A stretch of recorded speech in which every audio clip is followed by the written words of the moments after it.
Hey, it's Chris Nichols with PetaPixel, and today we're looking at the Laowa Argus 28mm f1.2, certainly the fastest 28mm that we've ever played with. But before we get to that, cue our adorable 8-bit intro.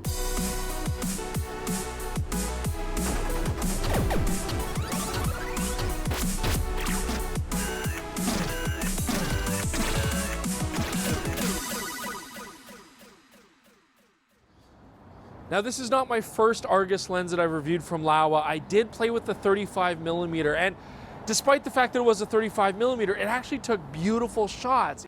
But it also had a lot of character. And is that, yes, a way of describing a lens as having a lot of optical flaws? Absolutely. But that lens also actually did have real character, just had a distinct look.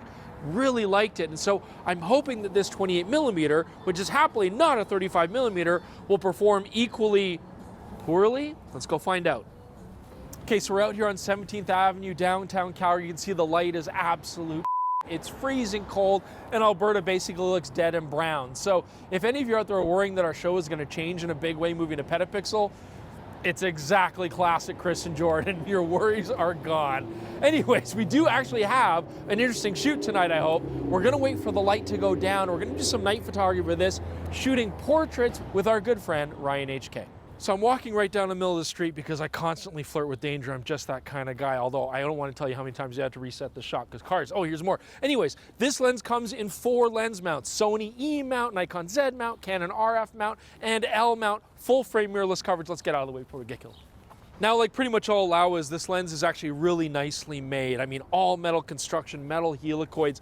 That makes the manual focus ring buttery smooth.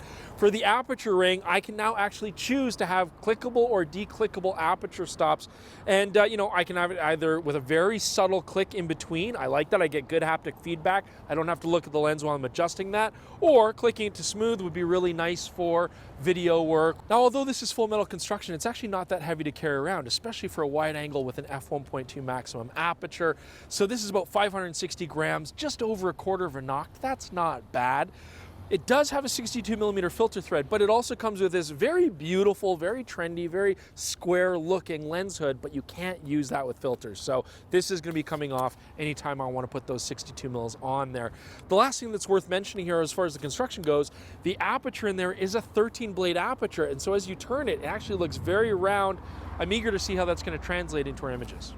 While I recline here comfortably, let's mention one of the issues on these Laowa Argus lenses, and it's something we've complained about with a lot of Laowa lenses and other third-party lenses as well, and that's that there's no electrical connection here between the lens and the body. And this has a lot of very frustrating ramifications. I mean, first off, you know, the camera itself, the stabilizer, doesn't know what focal length I'm using. So I have to program that in manually every time that I change to a different lens. But perhaps even more seriously, this lens doesn't transmit any lens corrections to the image file, which means when I open up these raw files in Lightroom or in Capture One, for example, I'm not gonna get any automatic corrections for chromatic aberration, distortion, vignetting, and trust me, there's gonna be a lot of corrections required on a Laowa Argus lens. So, you know, if you use these lenses before that aren't electrically coupled, you're probably used to it. But if you're just getting into the game, it might actually be something you want to consider before you buy the lens. Anyways, let's go. Okay, so hopefully as you can see, it's getting dark out here, but this is exactly what we want for these portraits for low light. And we're joined by Ryan HK. Here's the thing though, you're the professional portrait photographer. I'm definitely not, but you're gonna be our model tonight, so I appreciate it. We got the Aperture B7C, and I got a brilliant idea. We have no assistant, but we got Jordan. He'll be our light stand. All right. Yeah. Light boy. Oh, I like that. Just watch this. Yeah, that shadow looks good there.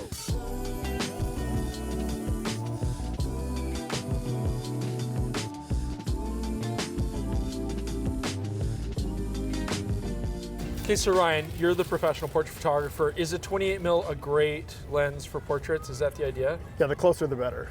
Really? No. No. Actually, I kind of live in that realm. Shooting environmental portraits, it's awesome. We'll try some of those. Yeah. I'm sorry, but I do want to get a close-up of your face, even though it's going to be terrible. Honestly, Jordan, the light's like a little harsh. Do we have something to, did you bring a modifier? Okay, perfect. This is parchment paper from Walmart. Yeah, it's important. It's important what store you. I'm gonna grip and model. I just want everybody on the internet to know this is Ryan's idea. Okay, so shooting Ryan's been great. Actually, it's been fantastic for lens tests, but my skills are crap. So we are doing a far more reasonable thing. We're gonna let the professional portrait photographer shoot the actual portrait. Jordan is a great light stand. All right, Ryan, I'm all yours.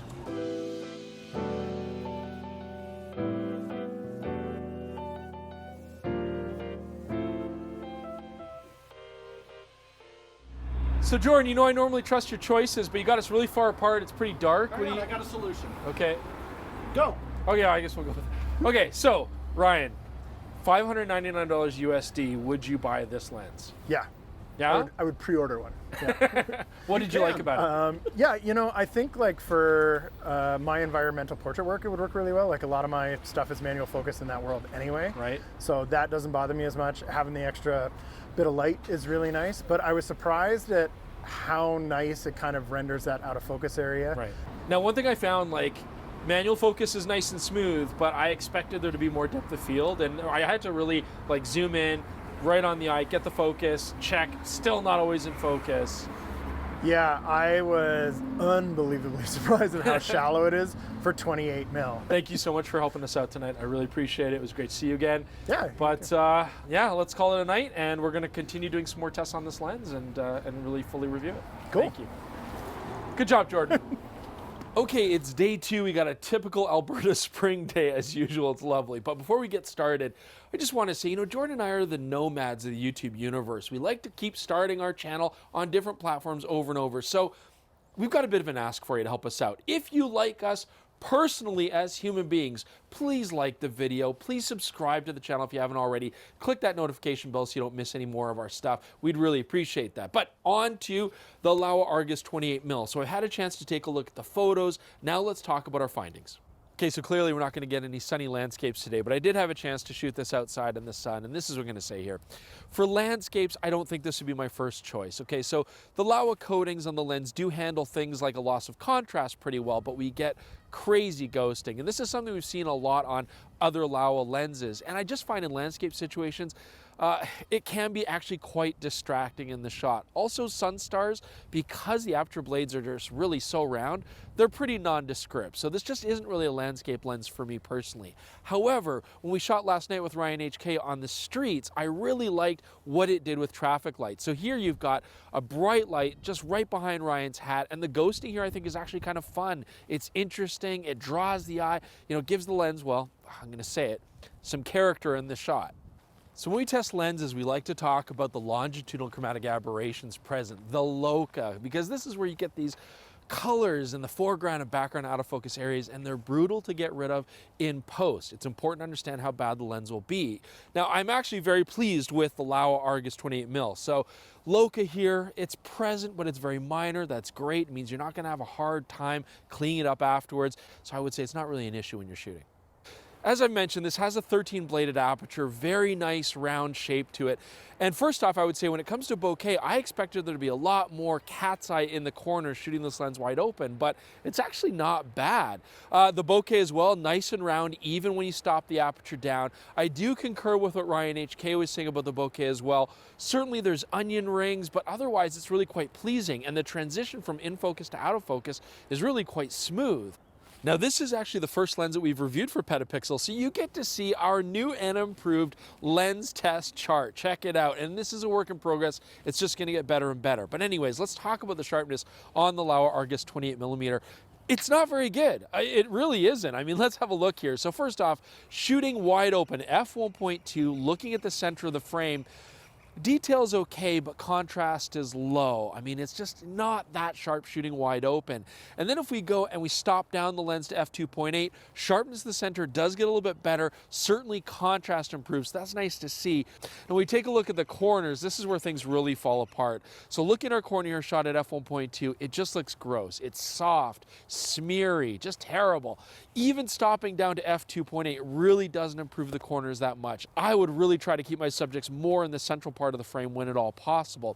Now you may have also noticed, especially with the shot wide open, there's a lot of vignetting on this lens. The corners go very dark. Now, yes, you can use that creatively to draw the eye to the center in some shots, but if you want to correct for it, it takes a lot in post. You really got to boost those corners up. You might also say, okay, well, what if I want to use this for astrophotography? It's affordable, it's a wide angle, it's got a nice bright wide aperture, should be a good choice. But frankly, again, the corners being so smeary, the fact that you actually, as you can see here, get lots of coma in the corners and you get lots of sagittal astigmatism, I just don't think this is good as an astrophotography lens. So again, that limits the scope of what you can use this for.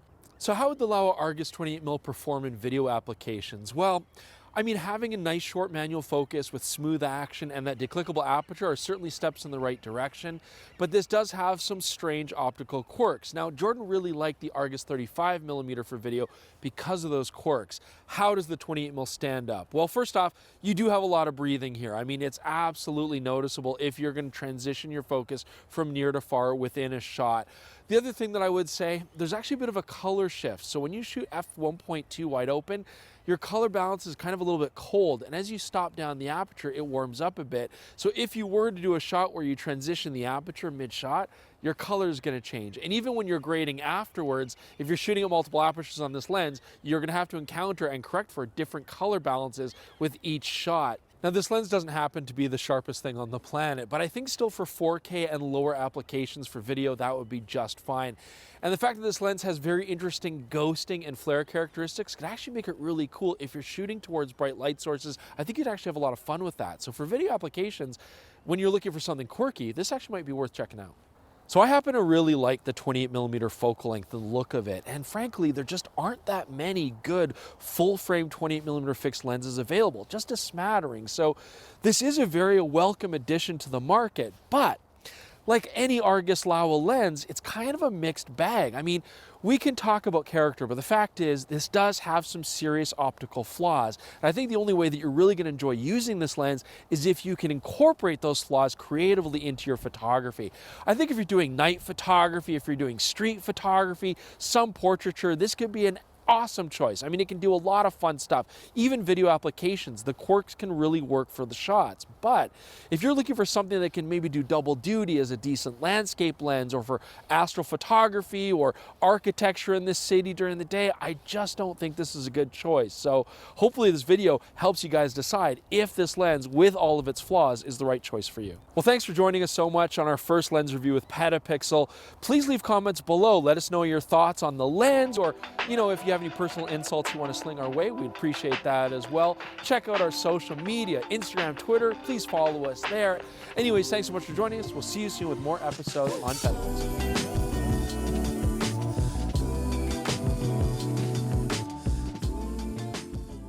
I want to be right in the middle. Here we go. Truck coming. Our F mount, you even get, and I forget. There's a car coming behind you. Okay, no, we're good. Yeah. The Laowa 28mm is a full frame mirror. Oh, damn it. This is a terrible idea. It's our worst idea ever.